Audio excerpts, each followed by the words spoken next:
नमस्कार। आप सबका मेरी इस आहार और पोषण विज्ञान की वीडियो क्लास में स्वागत है। खनिज लवणों की श्रृंखला को आगे बढ़ाते हुए आज के मेरे इस वीडियो में मैं आपको कैल्शियम के उपरांत एक दूसरे महत्वपूर्ण या इम्पॉर्टेंट खनिज लवण फॉस्फोरस के बारे में विस्तृत रूप से बताऊंगी। जैसा कि मैंने आपको खनिज लवणों के परिचय के वीडियो में बताया था, खनिज लवणों को दो वर्गों में बांटा जाता है। मुख्य खनिज लवण जिनको हम मेजर मिनरल एलिमेंट्स कहते हैं और गौण खनिज लवण जिनको ट्रेस मिनरल एलिमेंट्स कहते हैं। मुख्य खनिज लवणों के अंतर्गत फॉस्फोरस भी आता है। आज के इस वीडियो में मैं आपको फॉस्फोरस का परिचय, उसके कार्य और प्राप्ति के स्रोतों के बारे में बताऊंगी। शरीर की समुचित वृद्धि एवं विकास के लिए कैल्शियम की भांति फॉस्फोरस का भी हमारे शरीर निर्माण में महत्वपूर्ण स्थान है। कैल्शियम के बाद शरीर में फॉस्फोरस की ही सबसे अधिक मात्रा उपस्थित होती है। यह शरीर की प्रत्येक कोशिकाओं में उपस्थित रहता है।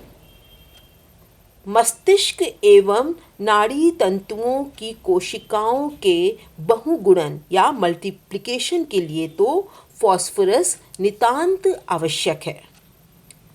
फॉस्फोरस कोशिकाओं के केंद्रक यानी न्यूक्लियस में मुख्य रूप से विद्यमान रहता है। हमारे कुल शरीर भार का 1% भाग फॉस्फोरस का बना होता है। इसमें से कुल 80% भाग कैल्शियम के साथ मिलकर कैल्शियम फॉस्फेट बनाता है, जिससे अस्थियों और दांतों का निर्माण होता है।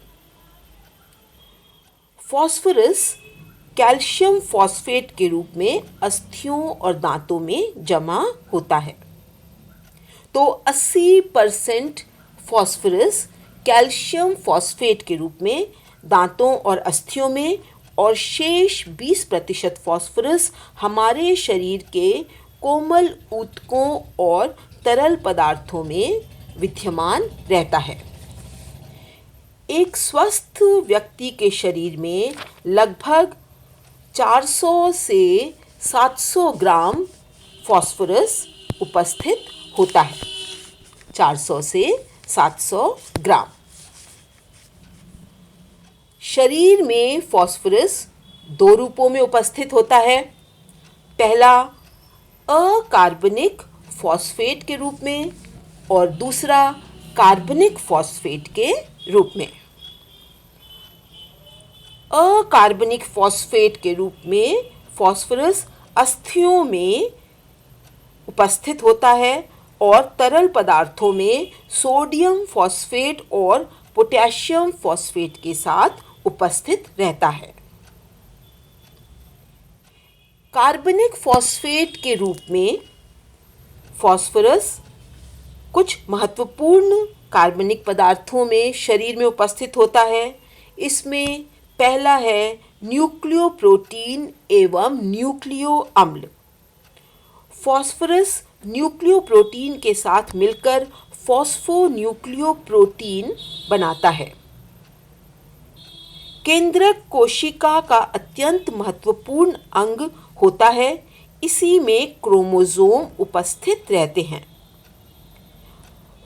फॉस्फोरस इन न्यूक्लियोप्रोटीन्स को बनाने में महत्वपूर्ण भूमिका निभाता है। इसके अतिरिक्त कार्बनिक फॉस्फेट के रूप में यह ग्लिसरोफॉस्फेट्स, जो कि ग्लिसरॉल और फॉस्फेट को मिलने से बनता है, उसमें प्रोटीन के साथ जिसमें दूध या अंडे की प्रोटीन और फॉस्फोरस मिलके बनाते हैं, कोएंजाइम्स के साथ, फॉस्फोलिपिड के साथ और क्रिएटिन फॉस्फेट के साथ उपस्थित होता है। तो अगर हम शरीर में फॉस्फोरस की उपस्थिति की बात करें तो शरीर में फॉस्फोरस दो रूपों में उपस्थित होता है। पहला अकार्बनिक फॉस्फेट के रूप में और दूसरा कार्बनिक फॉस्फेट के रूप में। अगर फॉस्फोरस हमारे शरीर में कार्बनिक और अकार्बनिक दोनों रूपों में उपस्थित है तो यह मानी हुई बात है कि यह बहुत से शरीर में महत्वपूर्ण कार्य करता होगा। अब मैं आपको फॉस्फोरस के शारीरिक कार्यों के बारे में बताऊंगी। फॉस्फोरस का सबसे पहला और महत्वपूर्ण कार्य है अस्थियों और दांतों का निर्माण। फॉस्फोरस हड्डियों एवं दांतों के निर्माण के लिए आवश्यक होता है। यह कैल्शियम के साथ मिलकर कैल्शियम फॉस्फेट बनाता है। कैल्शियम फॉस्फेट एक अघुलनशील लवण है जो अस्थियों और दांतों के निर्माण में महत्वपूर्ण भूमिका निभाता है। कैल्शियम फॉस्फेट अस्थियों और दांतों में जमा रहता है जो इन्हें दृढ़ता, मजबूती, बल एवं स्थिरता प्रदान करता है। फॉस्फोरस एवं कैल्शियम ये दोनों ही लवण हड्डियों के निर्माण में बराबर की महत्वपूर्ण भूमिका निभाते हैं। इन दोनों ही लवणों का एक दूसरे के बिना कोई अस्तित्व नहीं होता। ना तो अकेला कैल्शियम ही अस्थियों और दांतों का निर्माण कर सकता है और ना ही अकेला फॉस्फोरस। इसलिए अस्थियों और दांतों में कैल्शियम और फॉस्फोरस मिलके कैल्शियम फॉस्फेट के रूप में उपस्थित होते हैं।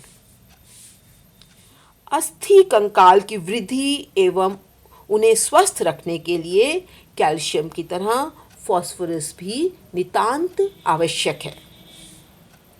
फॉस्फोरस का दूसरा महत्वपूर्ण कार्य है न्यूक्लियोप्रोटीन एवं न्यूक्लिक अम्ल के निर्माण में। जैसे कि मैंने आपको थोड़ी देर पहले बताया था कि फॉस्फोरस शरीर में दो रूपों में उपस्थित होता है, पहला अकार्बनिक और दूसरा कार्बनिक। तो कार्बनिक फॉस्फेट के रूप में यह न्यूक्लियोप्रोटीन और न्यूक्लिक अम्ल में उपस्थित होता है।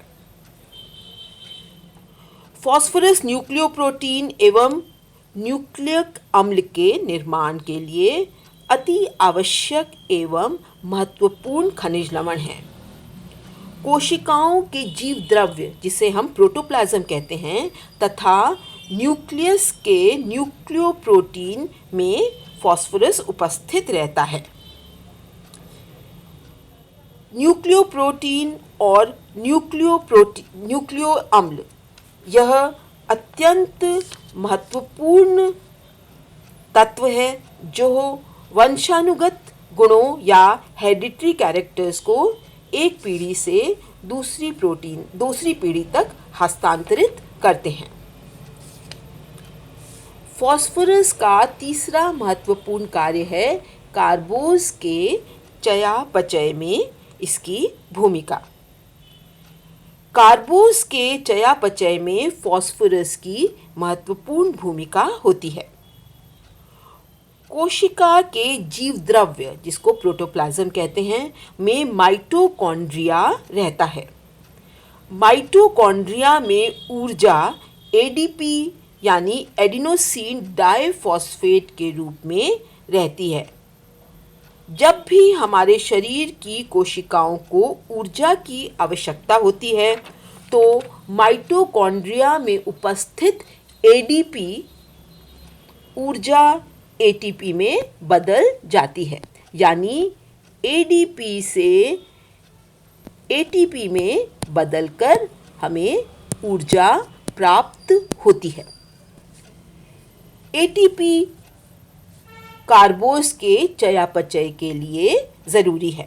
अब आप देखेंगे एडीपी और एटीपी दोनों में पी अक्षर है और ये पी अक्षर जो है ये फॉस्फेट है, adenosine diphosphate and adenosine triphosphate. ATP कार्बोज के चयापचय के लिए ज़रूरी होता है। जब एडीपी ऊर्जा एटीपी में बदलती है तभी कोशों को ऊर्जा मिलती है। फॉस्फोरस के बिना एटीपी का निर्माण नहीं हो सकता। फॉस्फोरस का चौथा महत्वपूर्ण कार्य है अम्ल क्षार संतुलन में सहायक। फॉस्फोरस शरीर के अम्ल क्षार के संतुलन को नियमित बनाए रखने में सहायक होता है। फॉस्फोरस के अणुओं में अधिक हाइड्रोजन आयन, मैं हाइड्रोजन आयन लिख के दिखा रही हूँ आपको, हाइड्रोजन आयन के से संयोग करने की अद्भुत एवं विलक्षण क्षमता होती है। अपनी इसी क्षमता के कारण वह शरीर के द्रव्यों को अम्लीय होने से बचाता है और रक्त का पीएच 7.3 से 7.4 सामान्य बनाए रखता है।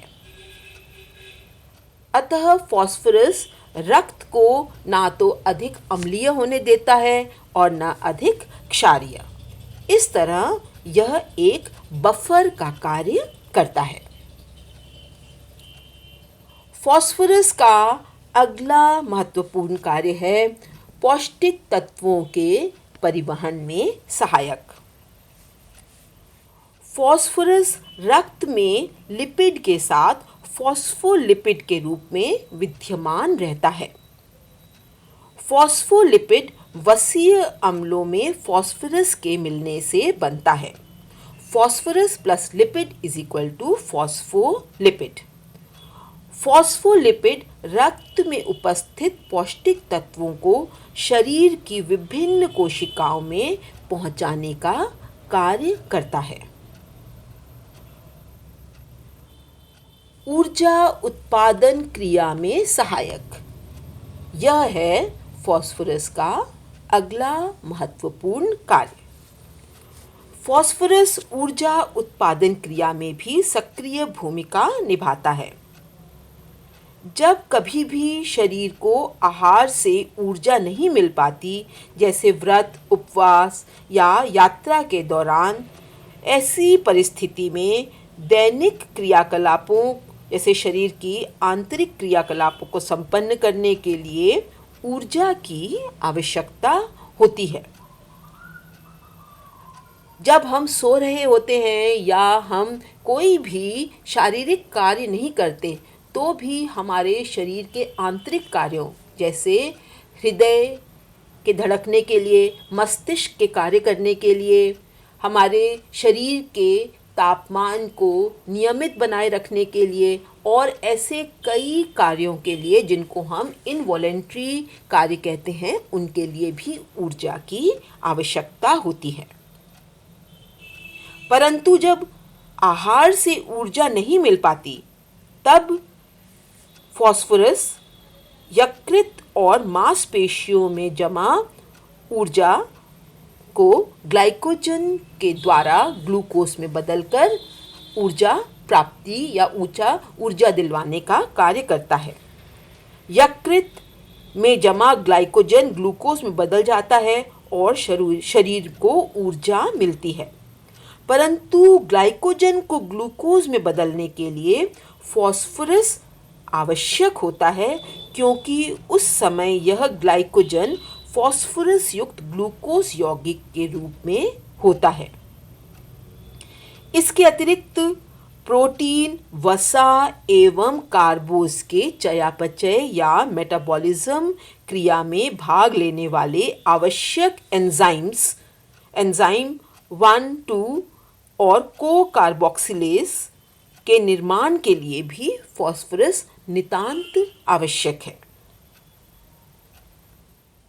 फॉस्फोरस के कार्यों में कोशिकाओं के विकास में सहायक होना भी आता है। फॉस्फोरस कोशिकाओं के निर्माण एवं विकास में अग्रणी भूमिका निभाता है। कोशिकाओं के विकास के लिए फॉस्फोलिपिड की आवश्यकता होती है। इससे पहले मैंने आपको बताया था कि फॉस्फोरस जब लिपिड के साथ मिलता है तो फॉस्फोलिपिड्स बनते हैं। फॉस्फोलिपिड लेसिथिन सिफेलिन का निर्माण फॉस्फोरस के बिना असंभव है। फॉस्फोरस का एक और महत्वपूर्ण कार्य है कैल्शियम के अवशोषण को बढ़ाना। मैंने जब आपको कैल्शियम के बारे में बताया था तो बताया था आपको कि कैल्शियम के अवशोषण के लिए फॉस्फोरस अत्यंत महत्वपूर्ण है। फॉस्फोरस शरीर में कैल्शियम के अवशोषण को बढ़ाता है। फॉस्फोरस के अभाव से कैल्शियम का ठीक प्रकार से शोषण नहीं हो पाता। कैल्शियम का शोषण शरीर में सही प्रकार से तभी होगा जब कैल्शियम और फॉस्फोरस उचित अनुपात में हो। बच्चों में, गर्भिणी में और धात्री माताओं में फॉस्फोरस और कैल्शियम का अनुपात 1:1 होना चाहिए, जबकि वयस्कों में कैल्शियम और फॉस्फोरस का अनुपात 1:2 होना आवश्यक है, तभी कैल्शियम का अवशोषण हो पाता है। मैं आपको वापस रिपीट करूंगी। शिशुओं में, गर्भवती माताओं में, धात्री महिलाओं में कैल्शियम और फॉस्फोरस का अनुपात 1:2 होना चाहिए, जबकि वयस्कों में यह 1:1 होना आवश्यक है। ठीक है बच्चों, अब मैं आपको फॉस्फोरस के प्राप्ति के स्रोतों के बारे में बताऊंगी। यद्यपि फॉस्फोरस अल्प या अधिक मात्रा में सभी प्रकार के भोज्य पदार्थों में उपस्थित रहता है, परंतु दूध, अंडा, मांस, मछली, मुर्गी, आटा, तिल, जई का आटा आदि फॉस्फोरस प्राप्ति के उत्कृष्ट स्रोत हैं। दूध और दूध से बने पदार्थ आप देखेंगे, इनमें यह कैल्शियम और फॉस्फोरस दोनों की प्राप्ति के उच्च स्रोत हैं। अंडा भी फॉस्फोरस का उच्च स्रोत है। तो गाय का दूध, भैंस का दूध, संपूर्ण दूध पाउडर, चीज़, पनीर, खोआ, मुर्गी का अंडा या और कोई पक्षी का अंडा जो भोजन के रूप में खाया जाता है, मांस, मछली आदि में फॉस्फोरस उच्च मात्रा में पाया जाता है। यह फॉस्फोरस के उत्कृष्ट स्रोत हैं। अनाज, दालें, सूखे मेवे, मटर, चना, बादाम आदि भी फॉस्फोरस प्राप्ति के अच्छे साधन हैं। हरी पत्तेदार सब्जियों में फॉस्फोरस अल्प मात्रा में पाया जाता है, परंतु सभी भोज्य पदार्थों में फॉस्फोरस कुछ न कुछ मात्रा में अवश्य विद्यमान रहता है। दूध, मांस, मछली, कलेजी, मुर्गी से प्राप्त फॉस्फोरस का उपयोग व एवं अवशोषण शरीर में आसानी से हो जाता है, अतः इन्हें फॉस्फोरस प्राप्ति के उत्कृष्ट साधन के अंतर्गत रखा जाता है। इसके अतिरिक्त इन भोज्य पदार्थों में प्रोटीन, कैल्शियम और विटामिन डी भी उपस्थित होता है, इसलिए फॉस्फोरस के अवशोषण के लिए भी यह आवश्यक होते हैं। तो बच्चों, आज के वीडियो में मैंने आपको फॉस्फोरस का परिचय दिया, उसके कार्य और प्राप्ति के स्रोतों के बारे में बताया। फॉस्फोरस के दूसरे भाग में मैं आपको इसकी कमी के प्रभाव और ICMR द्वारा इसकी प्रस्तावित दैनिक दैनिक आवश्यकता तथा इसकी अधिकता के प्रभाव के बारे में भी बताऊंगी। धन्यवाद।